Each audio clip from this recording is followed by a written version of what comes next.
Want a website with unmatched power, speed, and control? Try Bluehost Cloud, the new web hosting plan from Bluehost, built for WordPress creators by WordPress experts. With 100% uptime, incredible load times, and 24/7 WordPress priority support, your sites will be lightning fast with global reach. And with Bluehost Cloud, your sites can handle surges in traffic no matter how big. Plus, you automatically get daily backups and world-class security. Get started now at Bluehost.com.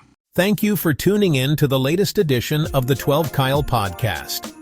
Whether you're listening during your commute, while working out, or just relaxing at home, we appreciate you.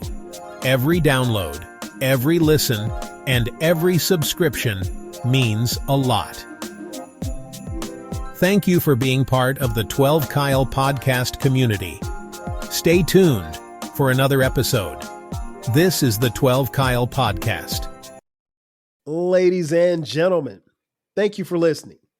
Thank you for downloading. And thank you for subscribing to the latest edition of the 12 Kyle podcast. I am your boy, 12 Kyle. Man, check this out.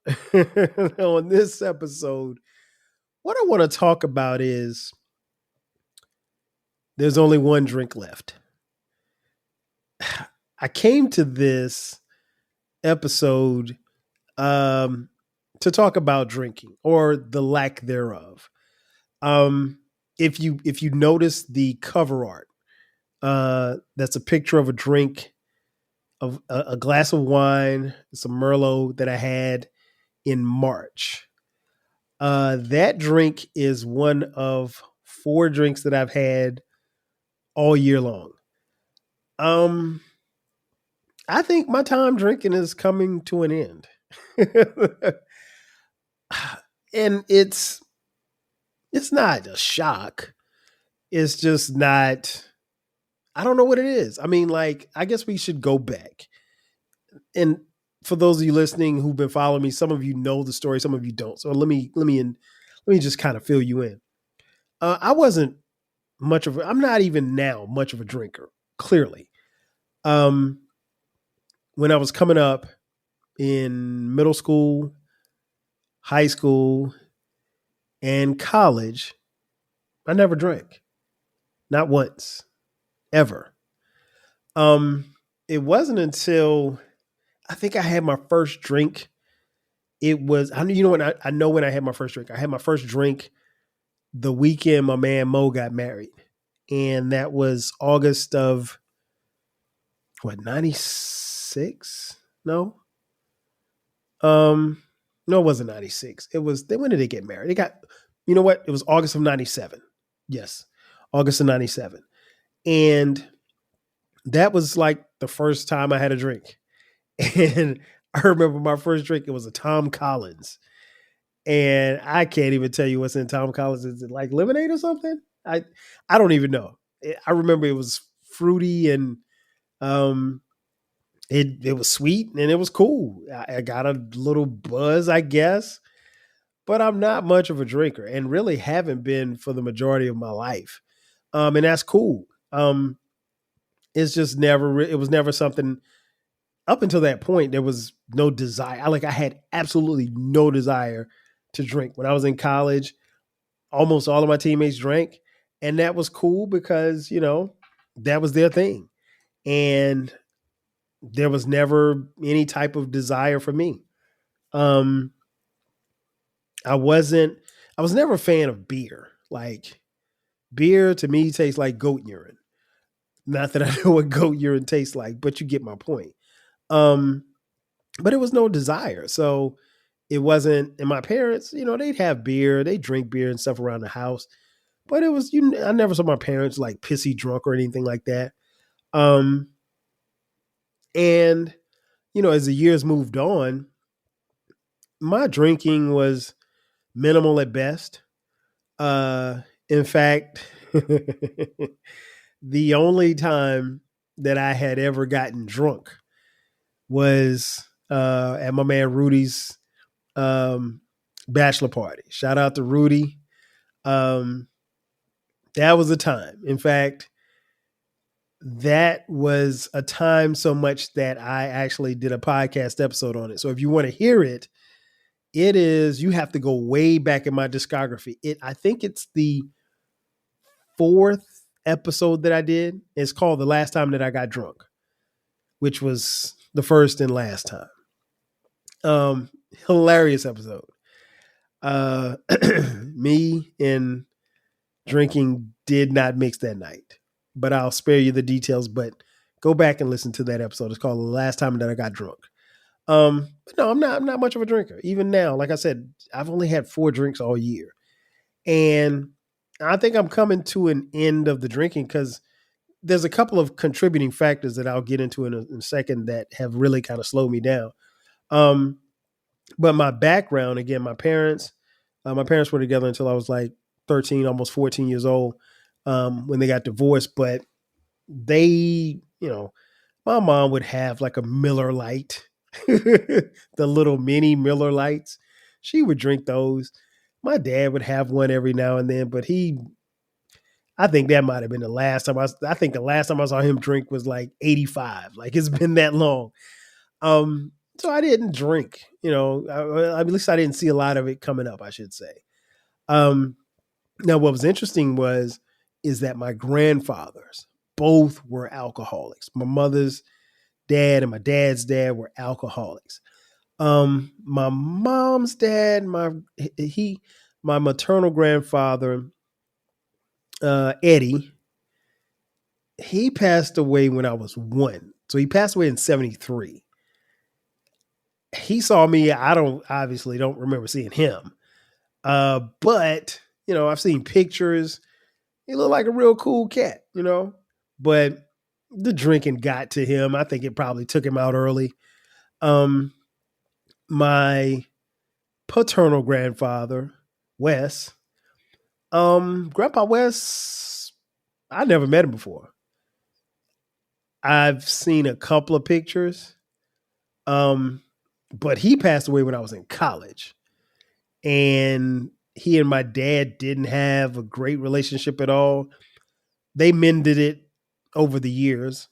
But I'll never forget my dad, it was kind of weird, man, when my grandfather passed. His dad passed.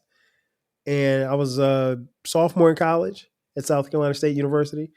And my dad was like, yeah, man, I got some bad news. I was like, what's up? He was like, your grandfather passed. And I was like, oh, wow. And then he paused and he was like, so did you see that Yankee game last night? I was like, wait a minute. Like, we now go talk about your old man dying? But I mean, he kind of handled it like, somebody saying, yo, remember Ray from Round the Way? He got shot. And you just, you kind of pause for a second because you remember little Ray and you're sad that he got shot. But after that, you keep it moving. So he kept it moving. So, I mean, it didn't really affect him. So honestly, it didn't really affect me because I didn't know him. I mean, obviously I felt for him. I mourned for, my dad and his siblings, but, I didn't know him.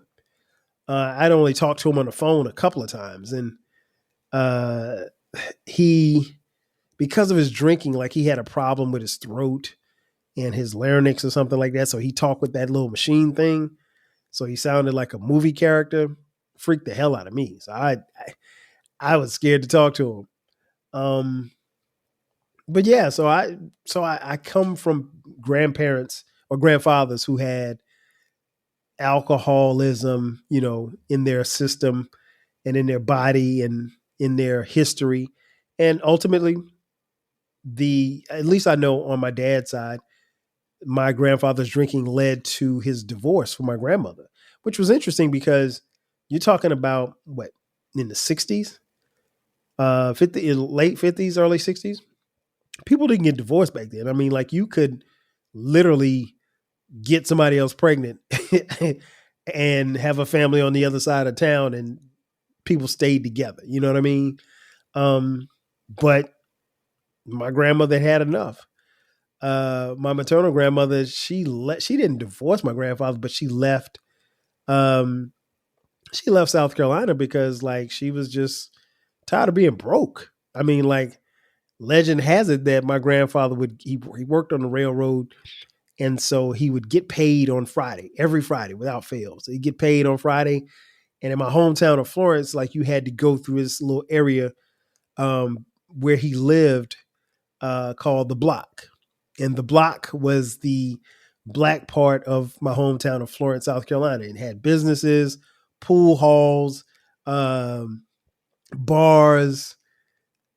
barbershops, a lot of, stuff was going on in the Block. And so, if you had a pocket full of money on a Friday, it might be the spot. So long story short, my grandfather would walk through the Block on his way home. Let's say he got off at noon. By the time he got home and he had already had a few drinks, his check was gone. I mean, like, he had literally spent all of his money in the bar, gambling, doing a little bit of this, a little bit of that. My grandmother was like, look, we're not doing this. And so she left. She moved to New Jersey to get a better life for herself. Her kids, my mom and my aunts and uncles, were pretty much grown by then. But, my uncle was in college. I'll put it like that. Now, this was the 70s. So, but, they weren't living together at the time that he passed, but they weren't divorced. Long story short, alcohol got in the way. And so that's the lineage from which I come from. It's not why I stayed away from drinking. There was just never a desire to drink like that. And so, as I mentioned a little earlier, the drinking has slowed down. I do remember this was late last year. Shout out to the homie Uncle Dolomite from the Too Much Game podcast. I was on his IG live, and I don't even remember what time it was. We were chopping it up. I was drinking Merlot, and I had like maybe 3 glasses. And when I tell you that wine, it came out of nowhere. Like, it was like a fullback coming at you full speed, and it just hit me.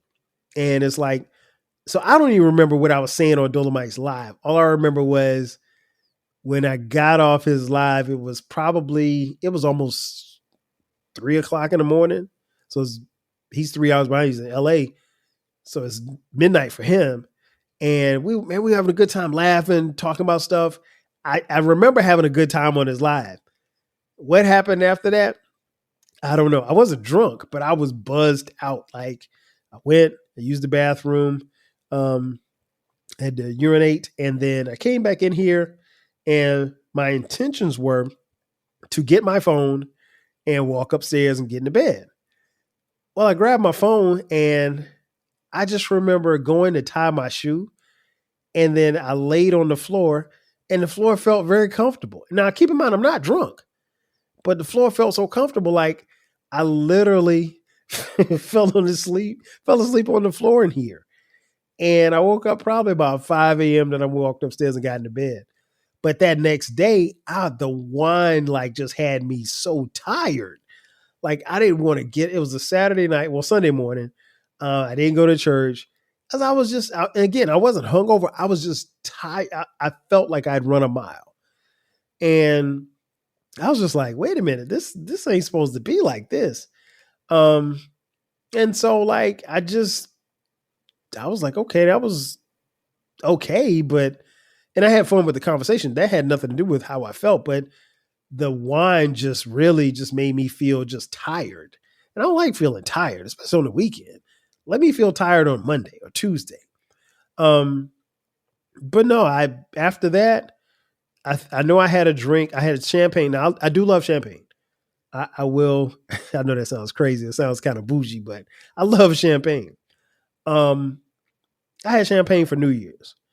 And then after that, we had dinner one night, which is what you see, the wine glass in the cover art.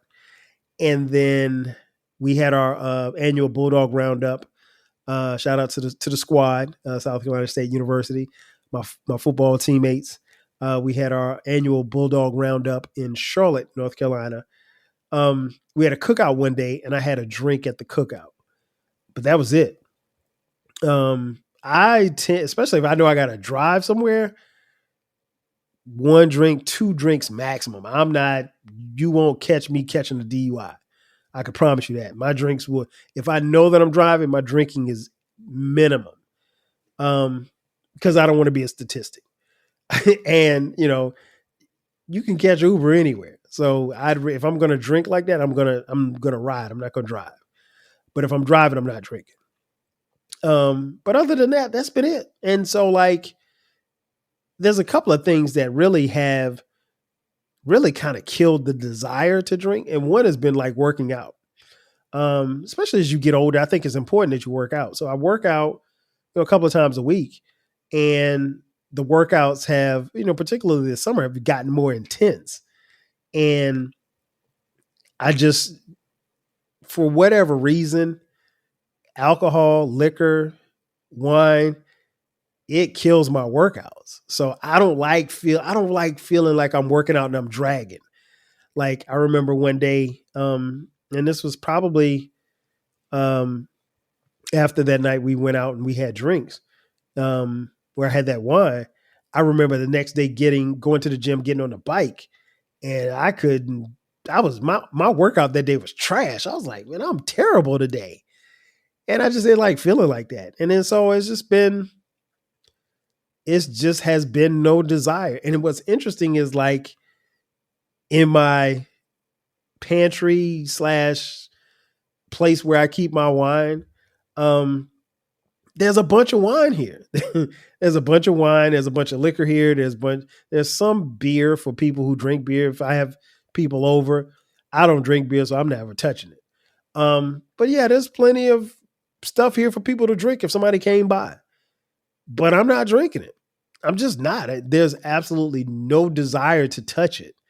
A lot of times, in full disclosure, I've never been one to be like, hey, I just got home from work. Let me go in here and grab a beer. I've never been that guy, right? So that in and of itself lends me to not, drink during the week. So all of my drinking, even over the years, has been on the weekends. Well, guess what? When the weekends come now, not only am I working out on the weekends, but I'm also running around with the kids. And I will never get behind the wheel of a car with me and my kids in it, having taken one drink.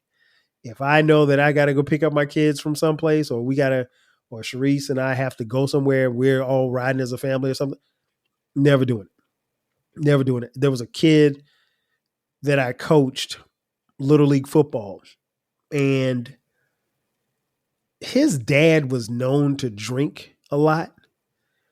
And I distinctly remember we heard about an accident. The accident didn't happen too far from our house. And the kid's name was Nehemiah.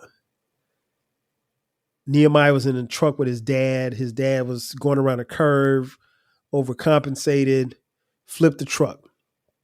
Nehemiah was 10 at the time. He survived. His brother survived, but his sister died. And there was a video because it was played on the news of Nehemiah and his dad and his brother walking into a security camera showed them walking into a restaurant, and they were trying to get some help. And, they were asking the father, what happened. And he was kind of incoherent. He was twisted, right? And from what I could tell, Nehemiah didn't have a scratch on him.